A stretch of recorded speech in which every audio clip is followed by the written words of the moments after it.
my name is the Artsy Sister, and today I wanted to discuss with you the evolution of Gustav Klimt's artwork.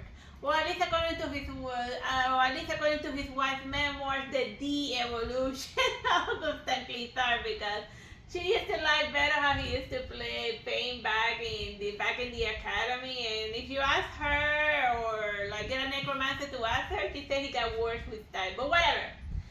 So this is one of his early works that he did in the academy, or basically his homework. And he was painted in 1890. It's ancient Greece, but also Egypt. So then, the original panel is it's a very fat wall release, but I put the main highlights together in this collage format so that you can get a very good view of all of them without it being too stretchy so. Very early on, he had a scene for the decorative pattern, and you see later on more specifically Egypt, that these weird Egyptian motifs eventually become more dominant.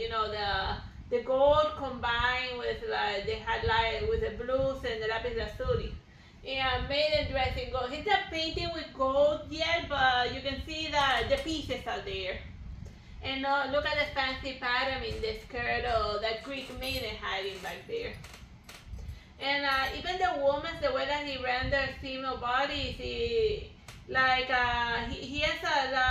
off the bat, he already has his style as far as the way he likes to render female. It's idealized but still falling within the realms of realism. They're not too hyper idealized, and the hair very puffy looking. This one is a portrait of him in 1894, portrait of Marie Bernier. This one is flat out realist. If you compare this portrait with let's move on ahead, not that one. Let me see the famous portrait, not that one. Well, that one too, this one. Compare that portrait with this one with all of the fancy, over here, and even here the crazy Egyptian patterns. You can see that in just less than 10 years his style took a 180. But Gustav Klimt eventually said that he'd rather make art for the few instead of the many. But over here he was still being a conformist. He was painting in the academy style, in the way that everyone told him that this is how you render good art. But obviously, considering how his heart became, he didn't like to paint that way. But he still over here was painting like everyone else. He hadn't found his ninja way, if you would. This one is 1895, The Allegory of Love by Gustav Klimt. The figures over there are very ghost-like, and very up here you start seeing hints of the creepy old hack faces that he ended up putting in the fresco of The Allegory of Medicine with death and stuff. But even the brush strokes here, they're more painterly. So this one is more funny. The subject matter is more, romanticism, with spooky ghosts. But over here, the panels that he painted with bright colors are more a la Art Deco, which is the decorated art inspired on Japanese motifs. And as you can see over there, bam, gold. He very early on he's yellow. He was hyper obsessed with gold. So yeah, even though he hasn't applied it to such an extent as the Dale portrait, you can kind of see that he's trying to experiment. How can I put as much yellow in this painting as possible? Yeah, and the wife is already starting to get worried. It's I don't like where this yellow is going. I don't like this yellow. And the wife is already starting But then again, you ever known a wife that's complimentary? But they say that opposites attract, and complementary colors are in the opposite sides of the spectrum. So even though she's complimentary to him, she's very opposite. Can you imagine being an artist and the person who you love is telling, I don't like your art anymore, you suck. I don't know what the hell you're doing there. Dude, stop putting that gold in that painting. It's expensive. But yeah. And then over here we start see. This one is 1899, Klimt, the Names of the Silverfish. Like right here, right now, it's like one of the earliest paintings of him, like reducing the female body to just a face. It's just a face, and the human figure has been thrown completely out the window at this point. This is early Gustav Klimt, VNS Succession. I paint whatever the hell I want type of Gustav. Because I am really rich and can do whatever I want. Because I'm really rich and I can paint whatever the hell I want because I don't need to paint for a living. Because only the rich people get to paint whatever the hell they want. And oh yeah, and here's he started to experiment putting gold into He's like, I his like paintings. this shape, but it needs more gold. Yeah, I feel like I put a little bit of gold leaves, but I feel like it might need a little more gold. We'll try again next time. This one is 1899, Schubert at the piano. Here's Schubert, the pianist, and then the maidens in the background. Like this painting, the way that with all of the brushstrokes and stuff and the play on light, it falls more within the realm, so it's a more of an impressionist painting. So you can see here that he kind of fiddled around with that moment while he was searching for the scene for the type of paintings that made him happy. So we have impressionists here, and then over here is abstract expressionism. You know, cause like whenever they put like people, they always put it in like one moment and say that he only painted in that style. But you can find specific examples of different paintings, certain people that fall under different movements. So you know, since it was in his formative years, he'd be like, let me experiment a bit with expressionism. I don't like early on he'd be like, I don't like academic, I don't like realism. That's not it's boring. It takes me forever. He doesn't have enough gold. Like notice that even in this one he's trying to put gold everywhere. Yeah, look at the fancy ring there. You know that sticks out. Like people should check to see if this ring is made with a golden leaf. You know, like slabs of actual gold because. Of all of the brushstrokes here, this one's the golden wedding ring here is like the one that stands out the most. And over here is like the subject matter is him trying to show the intimacy of Schubert's painting, of Schubert's piano playing because it's the maiden singing while he's playing the piano, but it's like hyper focused dark in the foreground. And he had like an interest in music because remember like the Beethoven freeze because there was like as we get to modern times they wanted to make like the movies they wanted to make their paintings that was both a visual and an auditory experience. So by putting a painter there, a pianist, it becomes more of an audio visual type of experience. Alright, over here is the 1900 Klimt the Swamp. So yeah, him doing a la impressionist, painting of a swamp, and even the depths are over here specifically in the water. They're very they're pointillist, and the depths are very stylized. So if I didn't tell you this was a Gustav Klimt painting, you would think that this is the artwork of any random impressionist painter, you know, but no, this is Gustav Klimt dipping his toes. Monet in specific. Yeah, it looks kind of like a Monet painting, just him dipping his toes into impressionist. Like, I could see this being a trick question on an AP exam.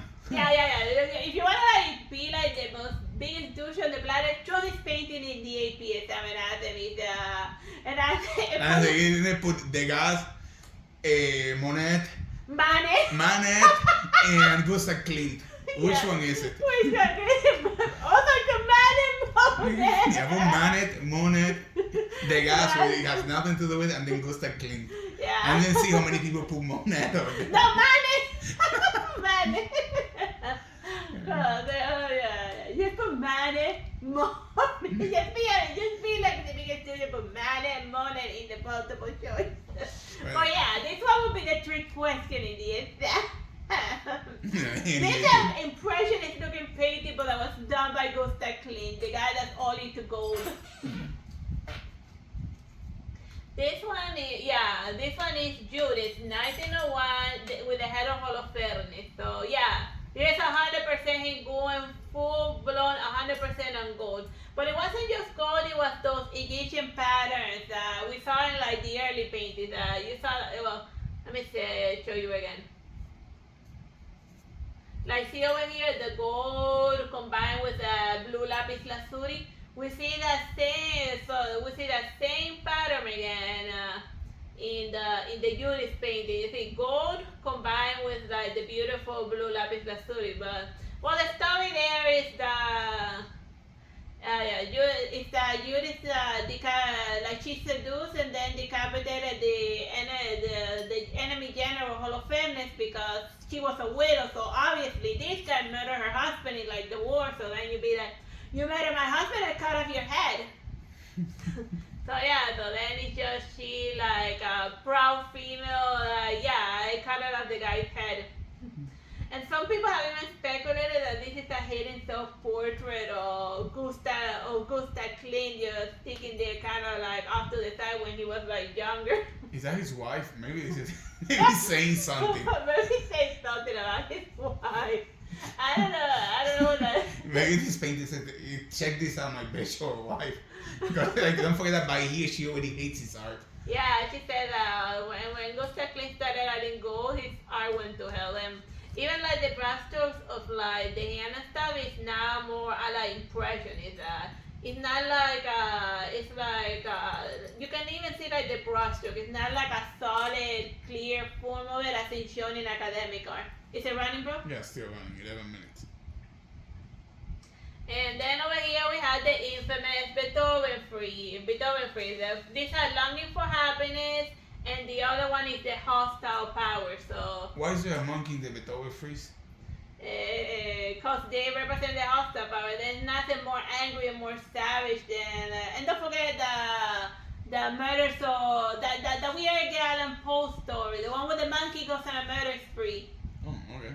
I forgot what the hell was that stupid book called. The murder. So something. Put it in the comments if you know.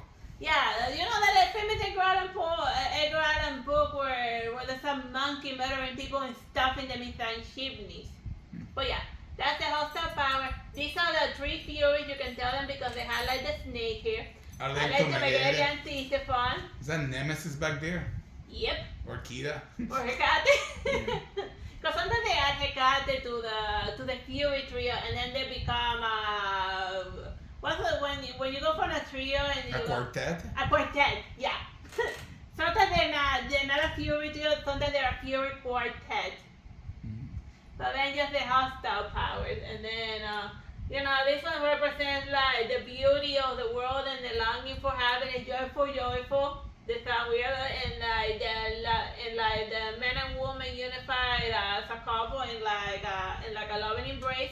And then over here, all of the things that represent like the worst elements of humanity. You could even see them as like some representation of the seven deadly sins. Like the fury, anger, wrath, which is like the psychotic monkey, the gluttony, lust, and I forgot what was the envy. Cause they all had envy, like the beauty and stuff, and I forgot what was the other one, greed because of all of the gold. No, I think he likes gold. Notice that there's a lot more gold toward the side of beauty than toward the side of evil. Yeah, in the side of evil he puts more darker colors, blue and stuff, and the only time when he puts gold is to like either to highlight the snakes, but in the side of like beautiful elements, he puts like he stuffed all the gold that there ever was. But in the other one, he puts darker colors and blues, and like a lot of jagged edges to try to like keep you on edge. Which is interesting because synesthesia-wise, yellow is associated with happiness and blue is associated with so he could literally be drawing while he sees while he's listening to Joyful. The two stages of it. Yeah, that should be something worth checking out if you got synesthesia to analyze the two movements of Joyful. Because the Joyful gets darker in the second half. Yeah. And then since it's a looping song, you walk around the center and then you look back to the beginning of Joyful, how it ends in the ending, with this being the ending. So yeah, also in the Beethoven film, there was also like a statue of Beethoven, but that one was made by like a different guy. He just decorated the wall, so. Was it Rodin or a different one? Nah, it was a different show, not Rodin. Somebody I can't remember off the top of my head. This one is 1903 Hope. But she's like surrounded by them because like when Pandora's box opened her box, it brought out all of like the plagues and pestilence. But the hope that she found in there was the child, the hope New for life. new life. Because before then, before Pandora came into the world, the humans were just like they were just born in like their adult form, but through Pandora, yeah, all of the terrible things came into the world, but also children began to populate it. So which represents the hope for our next generation. Yeah, this is when Mercury had like man and woman joined together as one being, right? Before they No, got split. well, that's no, that's the one with that's the Prometheus myth. Oh yeah. Because mankind in the Greek mythology, first they were all dudes, and they weren't a woman. So then, because Prometheus gave fire to man, Zeus, in order, since he was angry at men, he introduced woman. He introduced woman, and then he gave her a box. So then he told her like, this woman is awesome, the best thing ever, but she came with a mystery box. So you want to see what's in the mystery box? and the long and short of it, beware of the Greeks and their gifts. Version 1.1. But yeah, she's awesome, but she also brings she's like a Greek presence, an awesome horse, but don't look inside the box. There are Greeks in there ready to stab you with a pointy end. So that's why they have Hope in the middle with her and the baby, and in the background the death, defeat, and like all of the terrible. And as you can see with blue, he uses blue whenever he wants to like convey like darkness and like hostile elements and stuff. This one is a 1904 portrait of Hermione Gallia. Oh yeah, it's like you can tell like this time like he limited the expression of the maiden to just the hands and the face, so you could almost see it as 1904 as like a prototype of the one that he ends up painting with like ridiculous amount of gold because and even like the outfit, you can't see much over frame, but it has like a lot of various patterns and stuff. But the design of it is more a la impressionist. Is that the Silver Girl Aria? Kind of does look like it, and like look at a very nice, hyper realistic rendition of jewelry. So you can tell that he still knows how to, that he still remembers how to draw a realist, but he just prefers to go more a la impressionist style with it. He can, because he doesn't have to like pay bills or anything. He's rich Yeah, and privileged. It's rich. It's still not silver spoon, gold spoon, which is one step higher. I'm a privileged painter. I can pay whatever I want. I can put gold in my painting because I can afford it. Alright, speaking of gold, the most Here he is, all the gold. 1907 portrait of Adele Blanche Baud. So yeah, this is a pinnacle Gustav Klimt. Him reaching his final level, you know. We got like his beginning with like realist, his outward teenage years where he like tried a little bit of everything. Well, our middle-aged years, and then over here is when he be like, I love gold. I'm gonna put everything with gold. Never mind what my page was today. I love gold. So yeah, and like as you see before here, that he conveyed the personality of the woman by the way that they're holding their hands. Like this form of hand is how ladies hold their hands together in like during the snobby period. So then over here she's like conveying that she's a stern, very serious maiden. What is Pampos over here is like a more relaxed and grateful. So you know everything about the person, and she's also loaded. She's also rich. And like he painted her mouth very red to show the sensuousness that she's a very elegant, classy, very delicate flower maiden. But the red lips is there's a hidden passion inside of her, and I think she was one of his lovers. I forget. I gotta reread the Gustav Klimt autobiography. It's on my to-do list. This one is 1907 Flower Garden. So yeah, like these flowers are very impressionistic, but if you didn't know any better, you would think that this was a little bit a la Van Gogh or Monet with an O, just and lots of little dots here and there. But like the gold is a dead giveaway. He loves using that shade of gold. Yeah, if you see a lot of gold, it's probably a Gustav Klimt. Gold and this type of lapis lazuli blue in specific. Like this shade of blue is a dead giveaway that it's a Gustav Klimt. He loves that shade of blue. See, even here, there it is. Even full of gold, he still find a spot to put that beautiful lapis lazuli gold, lapis lazuli blue that he fell in love with from like the ancient Egyptians. And even like the eyes over here, that is very Yu-Gi-Oh! And the triangle, pyramid, Egypt. Oh yeah, and then of course here we have a combination of both of the stuff. We have these fancy flowers and this fancy gold, and when you combine them, you get this paint. You see that in the floor he has that flower pattern, and then the fancy crazy painterly outfit in gold. So this one is the Kiss by 1907. So you could kind of see that both paintings were kind of like him experimenting to see how he could render flowers and also amazing gold. So both of them are like he combines both techniques in this painting with the beautiful kiss, like the husband person kissing the waifu. But not like a mouth kiss, it's like kissing her on the cheek. So it's very interesting.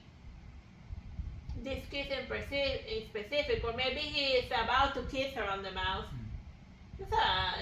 Yeah, it's pre-kiss. This is like the moment where she's closing her eyes, getting ready for Yeah, getting ready to like be smooshed. It's almost before they kiss, or he's kissing her on the cheek.